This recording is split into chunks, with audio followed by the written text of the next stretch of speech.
You've probably heard a lot of people recently screaming and yelling about fake news.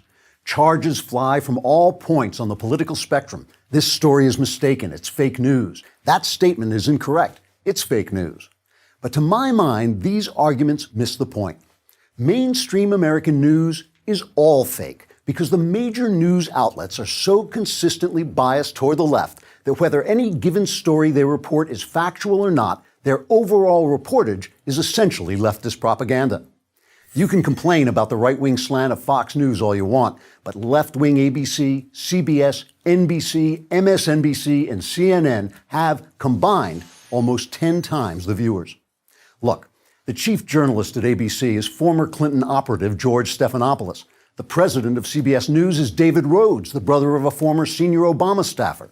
Comcast, which owns NBC, is run by a major Democrat donor. Same for the leadership at CBS and Time Warner, which owns CNN. Only 7% of American journalists identify as Republican. And while a lot of news outlets forbid their reporters to donate to candidates, 96% of those who did donate last time out gave to Hillary Clinton. These journalists claim that despite the fact they're all Democrats, they can be objective. It just ain't so. Psychologists have shown that when people associate almost exclusively with those who agree with them, they suffer from groupthink and confirmation bias and lose their ability to see events clearly. Now, it's not that these journalists are liars, exactly. It's that their bias skews their reporting in very specific ways. Let me give you Andrew Klavan's 3 rules of mainstream media journalism. These can transform any story, whether it's true or not, into fake news. Rule number 1. Whenever left-wing prejudices are confirmed by a single event, that event is treated as representative. But whenever left-wing prejudices are contradicted by a single event, that event is treated as an isolated incident. And if you treat it as representative, you are deemed to be hateful. So for instance, a white cop shoots a black suspect.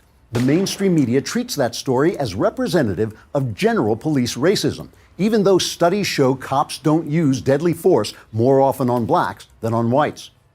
On the other hand, if a Muslim commits an act of terrorism and someone is bold enough to point out that the terrorist act is in fact representative of the daily acts of Muslim terror around the world, this is considered Islamophobic. The leftist media cherry picks when an event illustrates a larger narrative. That's fake news. Rule number 2. When a scandal breaks on the right, the news is the scandal. When a scandal breaks on the left, the news is who wrongfully disclosed that scandalous information. Thus, when the media wanted to raise suspicions that Donald Trump was somehow in league with the Russians, they freely quoted illegally leaked information from intelligence sources. But when Congressman Devin Nunes announced he had information that the Obama administration might have misused intelligence against Donald Trump's transition team, the story became, how did Nunes get that information? And did he do it legally? The scandal meter is heavily weighted to fall to the right. Fake news. Rule number 3. Individual extremists on the right are highlighted, but the overall extremism of the left is ignored. In one of the fakest fake news stories in recent history, the mainstream media rose up as one to tar conservative Tea Party members as racist, when all they really wanted were lower taxes and less government spending.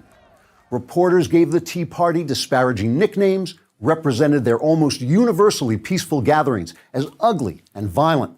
And whenever an individual Tea Partier said something wrong, it was cited as evidence that the movement itself was tainted.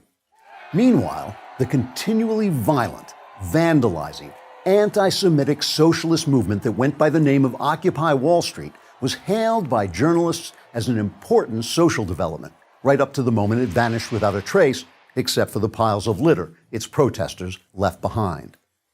Peaceful Tea Partiers wanted the small government prescribed by the Constitution, so they were radicals. Violent occupiers wanted the widespread government intrusion of socialism, so they were heroes. Very fake news.